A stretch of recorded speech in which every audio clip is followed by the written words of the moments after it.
Hello students, कैसे हैं बेटा। तो हम लोग 11th क्लास के लिए पहला चैप्टर हमने रसायन विज्ञान की मूलभूत धारणा स्टडी कर रहे थे। इसके मैं आपको लगभग 5-6 क्लास आपको दे चुका हूँ और ये आज हमारी लगभग 7वीं क्लास है जिसके अंदर हम पढ़ेंगे। अब तक हमने इम्पिरिकल फार्मूला यानी मूलानुपाती सूत्र और अणु सूत्र निकालना सीख लिया, उसके क्वेश्चंस भी हमने लगा लिए। अब हम इस टॉपिक को थोड़ा सा आगे बढ़ाते हैं, जो नया टॉपिक है। हालांकि अभी भी 9th क्लास से रिलेटेड ही मामला चल रहा है, जिसके अंदर हम पढ़ने वाले हैं मोल अवधारणा। तो ये मोल अवधारणा हम लेते हैं इसके लिए। तो मोल अवधारणा में हमको क्या पढ़ना है वो आपको मैं बता देता हूँ। ये आपके ऑर्गेनिक केमिस्ट्री थी जो आप यहाँ बोर्ड पे देख रहे थे। अब हमारा मोल अवधारणा चलेगा टॉपिक मोल अवधारणा।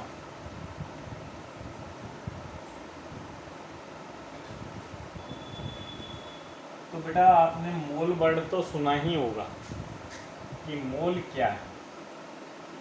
सबसे पहले हमारे दिमाग आता है मोल क्या है, ये क्वेश्चन हमारे दिमाग में आता है। सबसे पहले इसका मतलब जानो आप कि मोल क्या है। तो जैसे कि बात की जाए आपसे कि ये मार्कर आप देख रहे हैं कि नहीं, तो आपसे अगर मैं पूछूँ इस मार्कर की लेंथ क्या है तो आप इसको किस में बताओगे। तो लेंथ बताने के लिए हमारे पास जो यूनिट्स होती हैं वो सेंटीमीटर भी होती है, मिलीमीटर भी होती है, मीटर में भी होती है और यहाँ तक कि किलोमीटर में भी होती है। तो सिमिलरली जैसे हम कोई भी चीज़ खरीदते हैं तो हम उसको किस में, जैसे आप मार्केट में गए शक्कर लेने के लिए कि शक्कर दुकानदार से आप क्या मांगोगे, शक्कर दे दो, कितनी शक्कर दे दो, तो आप बोलते हो 1 किलो दे दो, 2 किलो दे दो, ऐसे बोलते हो ना। तो आपने शक्कर को कितनी शक्कर आपको चाहिए इसे बताने के लिए आपने उसको एक यूनिट बताई है, किलोग्राम, 2 किलोग्राम, 3 किलोग्राम, ऐसे आपने यूनिट बताई है उसको। तब उसको सुविधा हो गई इसको देने में, ठीक है, कि 1 किलो आराम से वो तोल के आपको दे देगा। तो किसी भी वस्तु, किसी भी पदार्थ की क्वांटिटी को बताने के लिए, अमाउंट को बताने के लिए आपको यूनिट्स की हेल्प लेनी होती है, मात्रकों की ज़रूरत होती है। समझ गए। जैसे मार्केट में केला खरीदने के लिए गए तो आप केला किलो में भी खरीद सकते हो और केले को नंबर में भी खरीद सकते हो। तो दर्जन, 1 दर्जन केले, तो दर्जन जो है वो क्या है, वो है एक स्पेशल नंबर को डिनोट करने का एक तरीका है। जैसे 1 दर्जन से सीधे अगले के दिमाग में मैसेज चला जाता है 12, कितने नंबर की बात हो रही है, 12 नंबर की बात हो रही है। तो ऐसे ही केमिस्ट्री के अंदर हम जो क्वांटिटी बताते हैं वो बताते हैं मोल के अंदर। किसी भी वस्तु की, किसी भी पदार्थ की जो मात्रा है उस मात्रा को बताने के लिए हम एक यूनिट, जैसे किलोग्राम, ग्राम, दर्जन, ये यूनिट होती है ना, सिमिलरली वैसे ही हम एक यूनिट को काम में लेते हैं और वो होती है आपके मोल। चलिए, तो मोल भी क्या है, एक रसायन विज्ञान में पदार्थ की मात्रा को बताने वाला एक एसआई मात्रक है। एसआई इंटरनेशनल सिस्टम वाला मात्रक है। तो पहले तो ये बात लिख लो, मोल क्या है। तो रसायन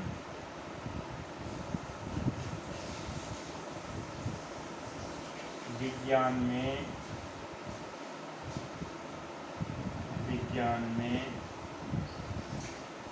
पदार्थ की मात्रा को बताने के लिए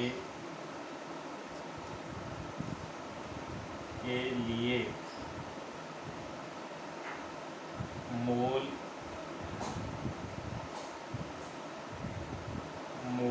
जिसको ऐसे लिखते हैं मोल एक SI इंटरनेशनल, SI का मतलब है अंतर्राष्ट्रीय, जो पूरे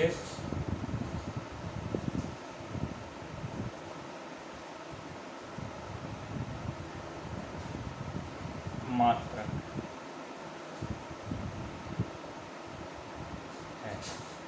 तो ये तो है मोल की मतलब मोल क्या है, तो मोल एक मात्रक है। जैसे कितनी अमाउंट को बताएगा। अब हमारा अगला जो सवाल है, मोल पदार्थ की कितनी मात्रा होती है।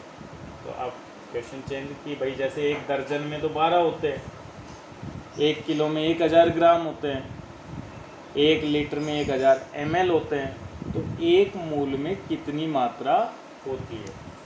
एक मोल में कितनी मात्रा, ये हमारे पास सवाल आ गया कि भाई ठीक है मात्रक है, तो एक मोल में फिर पदार्थ की मात्रा होती कितनी है, ये बताओ। जैसे एक दर्जन में कितनी होती है, 12 होते हैं। 1 किलोग्राम में कितना होता है, 1000 ग्राम होता है। 1 लीटर में कितना होता है, तो 1000 ml होता है। ऐसे तो परिभाषा भी यही आ जाती है। यहाँ से लिख लेते हैं हम, एक मोल पदार्थ की वह मात्रा है जिसमें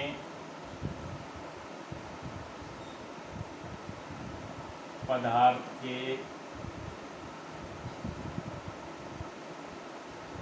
6.02 × 10⁻23 अणु, परमाणु अथवा आयन, अणु, परमाणु अथवा आयन विद्यमान होते हैं। तो जैसे दर्जन है ना एक संख्या, उसमें 12 संख्या होती है किसी भी वस्तु की, ठीक है। उसी तरह से एक मोल पदार्थ की वह मात्रा होती है जिसमें 6.02 × 10⁻23, अगर वो पदार्थ अणु की फॉर्म में तो अणु होने चाहिए, परमाणु की फॉर्म में है तो परमाणु होने चाहिए, और आयन है तो आयन होने चाहिए। तो ये एक मोल की आपकी परिभाषा होगी कि एक मोल पदार्थ की वह मात्रा है जिसमें पदार्थ के 6.02 × 10⁻23 या तो अणु या परमाणु या आयन विद्यमान होते हों। जैसे अब मैं यूँ कहूँ 6.02 × 10⁻23 जो है वो आवोगाद्रो नंबर है। क्या है, 6 यहाँ लिख लेना, 6.02 × 10⁻23 बराबर आवोगाद्रो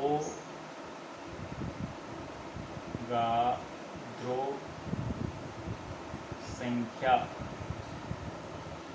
ठीक है, जिसको n से इसे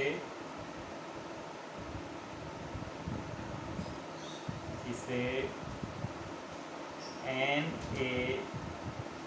द्वारा प्रदर्शित करते हैं। इसको, इस नंबर को। तो अब ये नंबर थोड़ा बड़ा है ना, 6.02 कौन याद रखेगा, तो उसको आप सिंपली n और a बड़ा छोटा बना दूंगा तो सोडियम दिखेगा, इसलिए Na द्वारा प्रदर्शित करते हैं। इसे हम Na के द्वारा प्रदर्शित करते हैं, ये ध्यान रखना। चलिए ये आपको आ गया, तो अब हम इतनी बड़ी संख्या की जगह एन ही वर्ड यूज करेंगे। तो एक मोल पदार्थ की वह मात्रा है। अब जैसे मैं यूँ बात करूँ एन मात्रा,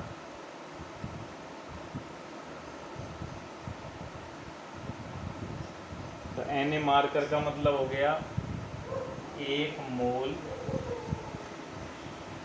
मार्कर।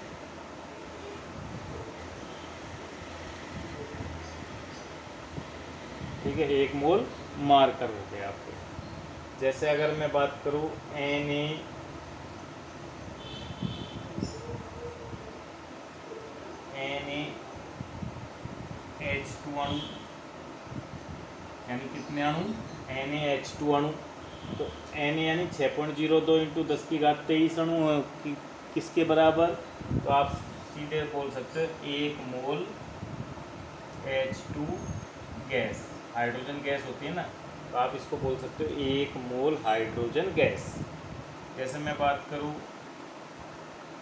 2 मोल, दो क्या, अभी एक की बात करते हैं, 1 मोल हीलियम, तो इसका क्या मतलब है, इसका मतलब हो गया 6.02 इंटू 10⁻23 परमाणु हीलियम, ये मतलब हो गया इसका, परमाणु हीलियम, क्योंकि हीलियम परमाणु होते हैं। तो जैसे आपसे बात करें 1 दर्जन केले, आप क्या लिखोगे इसको, 12 केले, ऐसे ही तो लिखोगे। तो यहाँ 1 मोल केले, अब आप क्या बोलोगे, अब आप बोलोगे 6.02 इंटू 10⁻23 केले, ऐसे ही बोलोगे।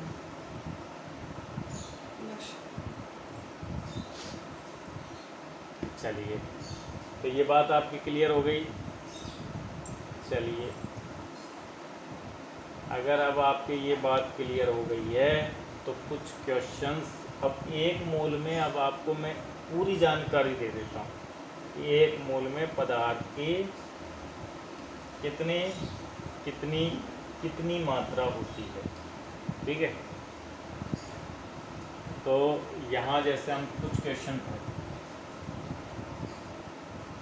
क्वेश्चन नंबर आपका 1.10 है, NCERT, देख भी सकते हो।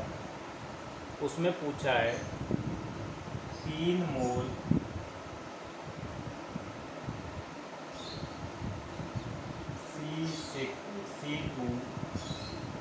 C2H6 में, क्या क्या पूछा है, 3 मोल C2H6 में। पहले तो आपको बताना है C2H6 के अणुओं की संख्या, ये बताना, पहला क्वेश्चन। दूसरा बतानी है हाइड्रोजन H परमाणु संख्या,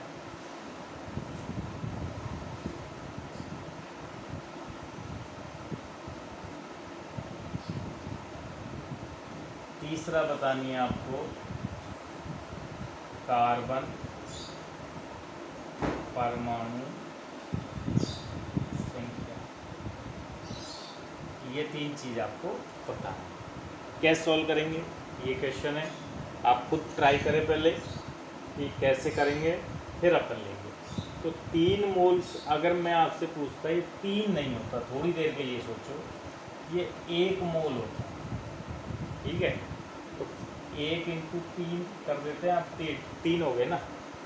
तो अभी तो इतना ही सोचे कि 1 मोल होते हैं, तो 1 मोल में कितने अणु, तो 1 मोल के अंदर अभी बताया था कि 1 मोल पदार्थ की वह संख्या होती है, वह मात्रा होती है जिसमें 6.02 इंटू 10⁻23 अणु परमाणु या आयन विद्यमान होते हैं।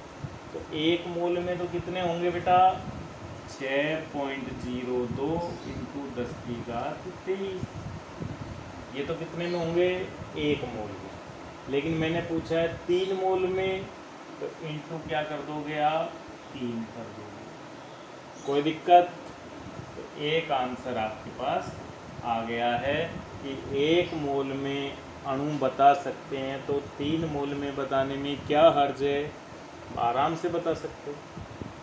अब हाइड्रोजन परमाणु संख्या, तो इतने तो अणु हैं। अब आप देखिए एक अणु में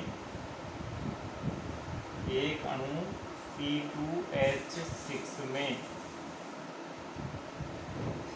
H परमाणु कितने, H परमाणु आपके पास है 6, दिख रहे होंगे 6, तो वो है एक अणु में। इसलिए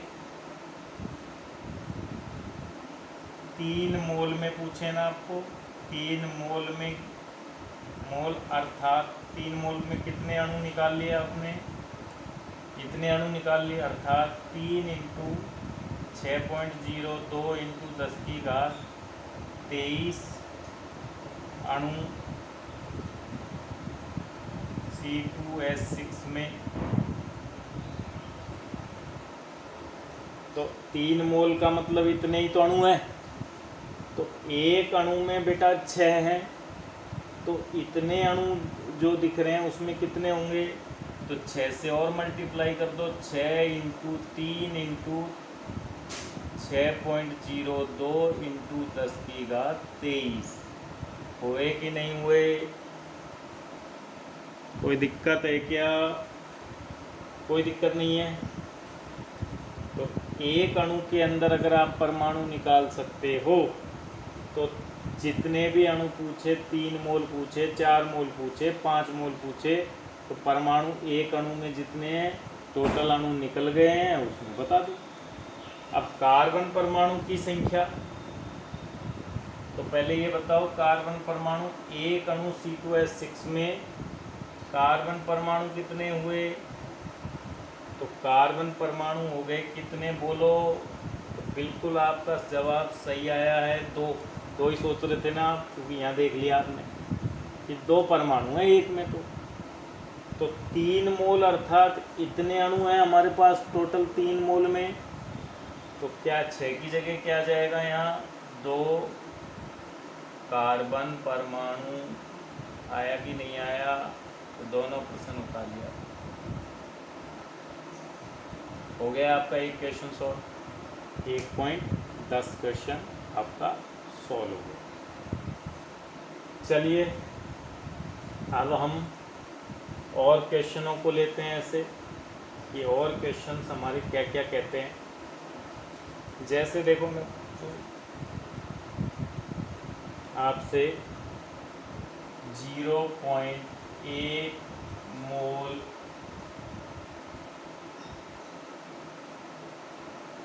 CH4 में, या आपसे ये भी क्वेश्चन है CH4 में। पहला क्वेश्चन है अणुओं की संख्या, अणुओं की संख्या बतानी है, ठीक है।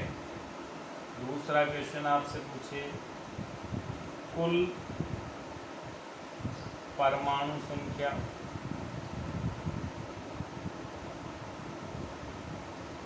आपसे को बतानी है। और तीसरा क्वेश्चन आपसे पूछे कुल इलेक्ट्रॉन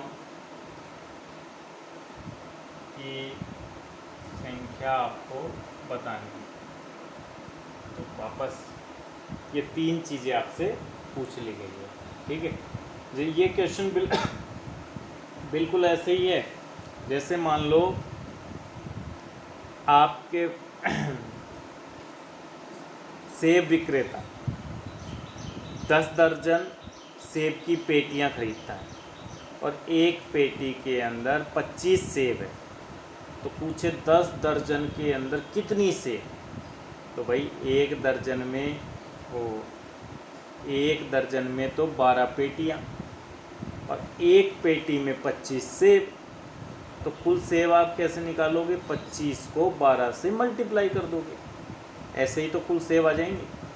तो यहाँ पहले 0.1 मोल CH4 यानी कितना अणुओं की संख्या कितनी होगी, तो एक मोल में कितनी होती है, तो 6.02 इंटू 10 की घात 23 होती है।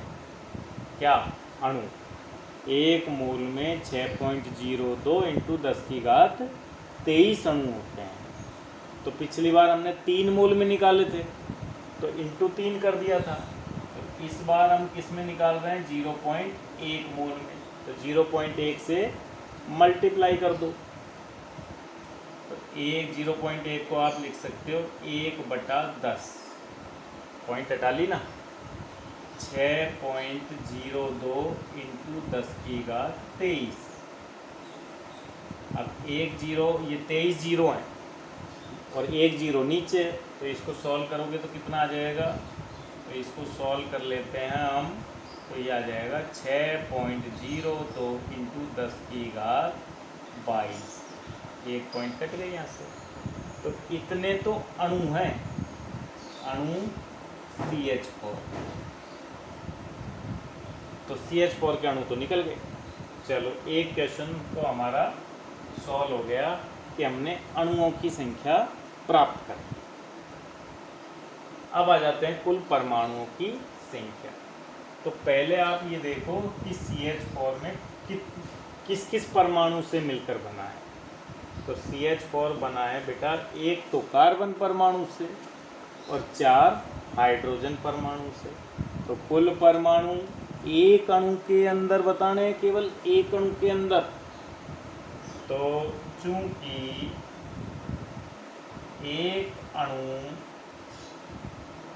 CH4 में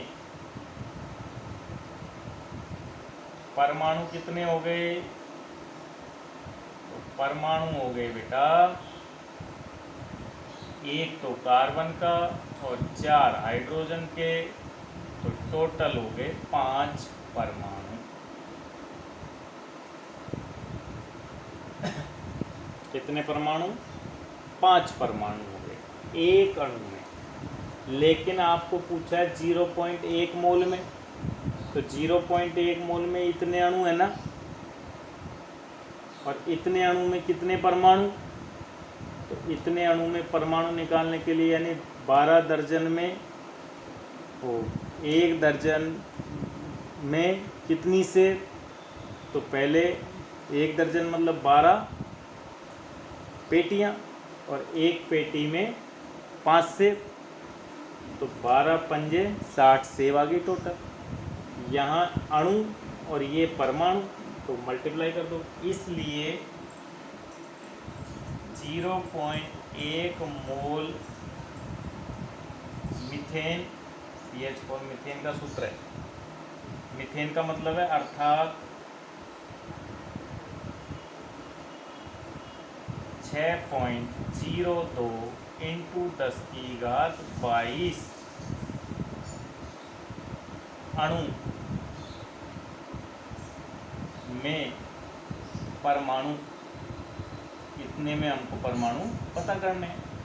तो 5 तो एक में और अणु हो गए 6.02 इंटू 10 की घात 22, मल्टीप्लाई मार दो, 5 दूनी 10 और 5 6 की 30, तो 30 इंटू 10 की घात 22 परमाणु। ये परमाणु आ गया। कोई दिक्कत, कॉपी कर लीजिए आंसर को। अब हमारा लास्ट क्वेश्चन बचा है, उसको भी हम ऊपर सॉल्व कर लेते हैं, थर्ड क्वेश्चन। अब यहाँ इलेक्ट्रॉन पूछे, क्या पूछे हैं, इलेक्ट्रॉन। तो इलेक्ट्रॉन की संख्या कैसे निकालेंगे, इलेक्ट्रॉन पहले अब आपको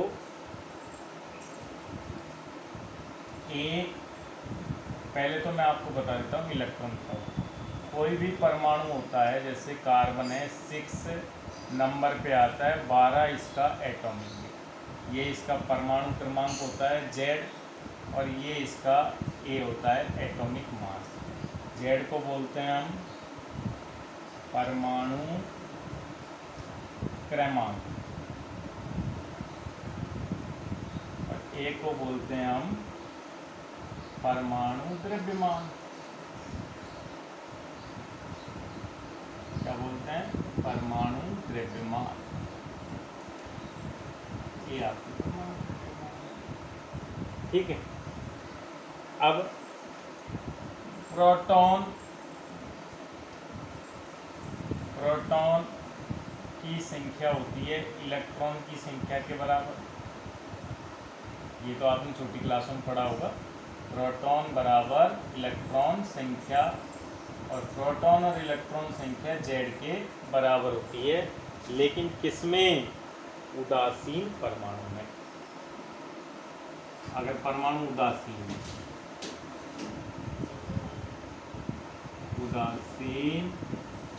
परमाणु में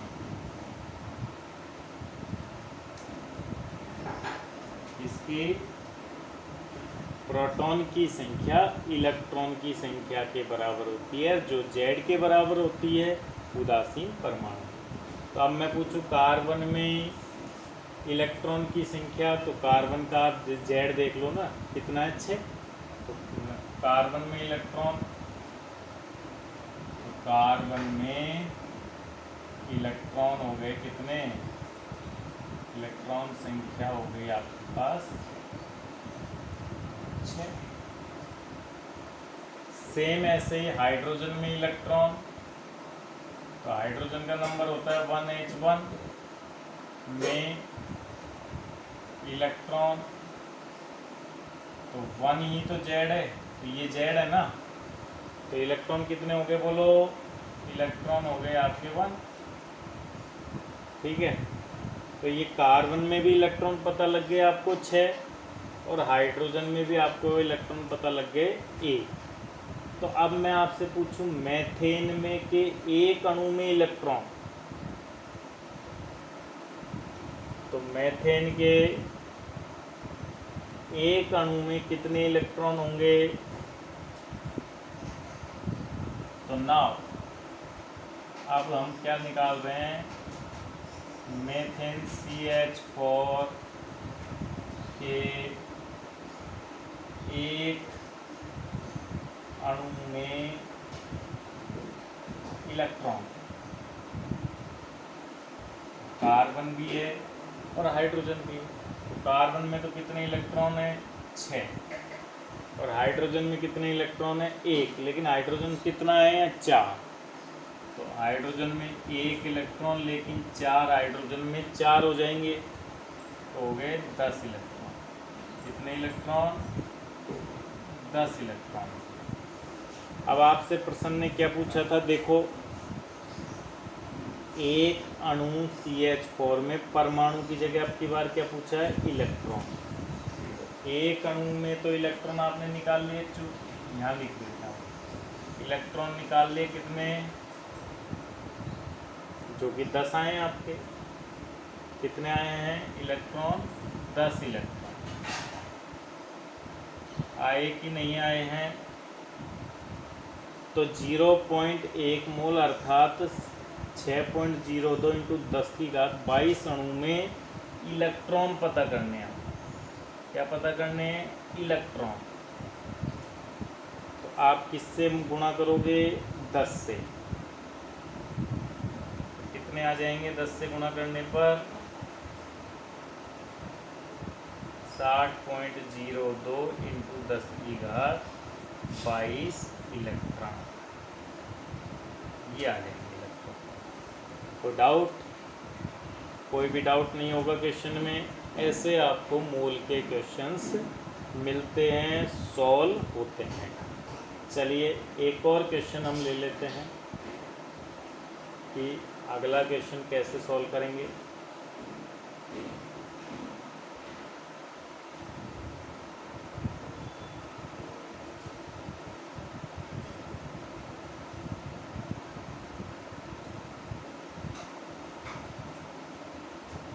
है 4 मोल,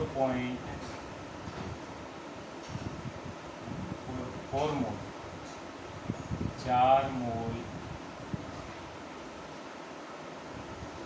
C6H12O6 में क्या क्या पूछ रहा हूँ, अणु संख्या बतानी है आपको। दूसरा क्वेश्चन है हाइड्रोजन परमाणु संख्या।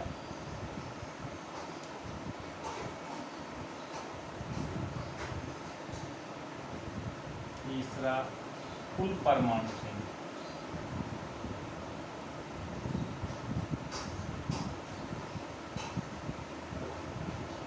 ये चीजें आपको बतानी। तो 4 मोल ग्लूकोज अणु में पहले तो अणु संख्या बताएंगे, फिर हाइड्रोजन परमाणु संख्या बताएंगे और फिर कुल परमाणु संख्या बताएंगे। क्या आप ट्राई कर सकते हैं? एक अणु में कितने, 1 मोल में कितने परमाणु, Na लिख रहा हूँ मैं, 6.02 बड़ा होता है इसलिए Na की तरह। तो अणु आ गए आपके Na। हाइड्रोजन परमाणु संख्या आप सीधे ही सोल्व कर लो, 12। एक अणु में 12 तो Na अणु में 12 Na, कितने, 12 Na भी लिख सकते हैं आप।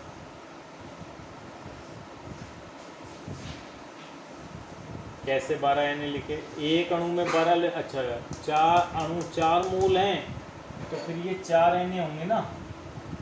एक अणु में थोड़ी पूछा है, एक अणु में तो Na होते हैं, तो 4 मोल में 4 Na। और 12 मोल में कितने, 12 तो एक अणु में है, फिर इंटू करना है 4 Na से। कितना आ जाएगा आपके पास, 48 Na हाइड्रोजन परमाणु।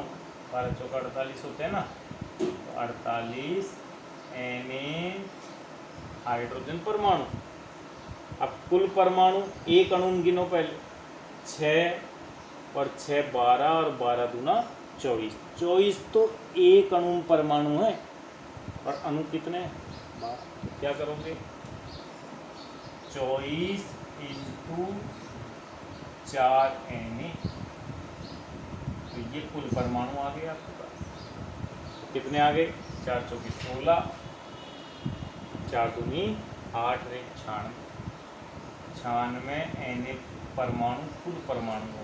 Na का मान भी रख सकते हो आप 6.02 इंटू 10, लेकिन Na के फॉर्म में ही बता दो तो भी कोई दिक्कत नहीं है। तो पहले क्वेश्चन का आंसर 4 Na अणु, दूसरे क्वेश्चन का आंसर 48 Na हाइड्रोजन परमाणु और तीसरे क्वेश्चन का आंसर 96 Na कुल परमाणु।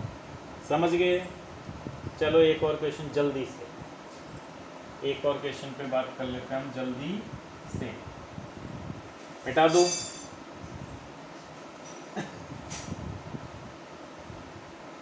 अब की बार अपन कर लेते हैं 3 मोल CO2 में अणु संख्या, ऑक्सीजन परमाणु संख्या और कुल परमाणु संख्या। बताओ जल्दी से, सॉल्व करो। Na के रूप में, Na के रूप में सॉल्व करना है आपको। सब कुछ Na की फॉर्म में ही चलेगा।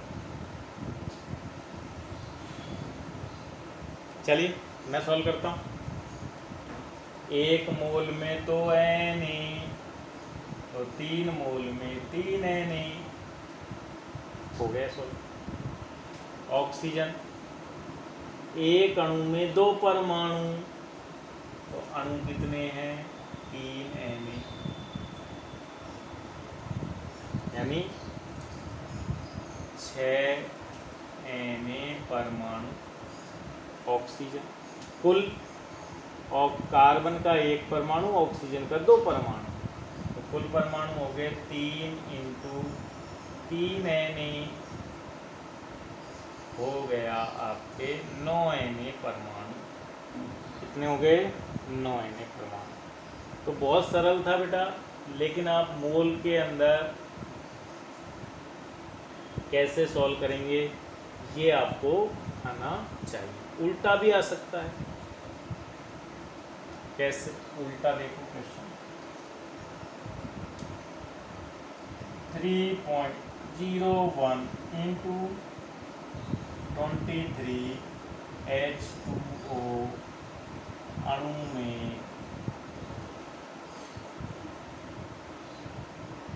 मोलों की मोल संख्या पूछी जाए। अब आपको उल्टा पूछना है। 3.01 इंटू 10⁻23 H2 अणु में मोल संख्या क्या होगी? तो आप जानते हो 6.02 इंटू 10⁻23 अणु में मोल कितने होते हैं बेटा? तो मोल होते हैं 1। तो ये है नहीं तो है, इतने अणु में कितने मोल? तो 1 मोल, 1 मोल होते हैं। इसलिए कितने में?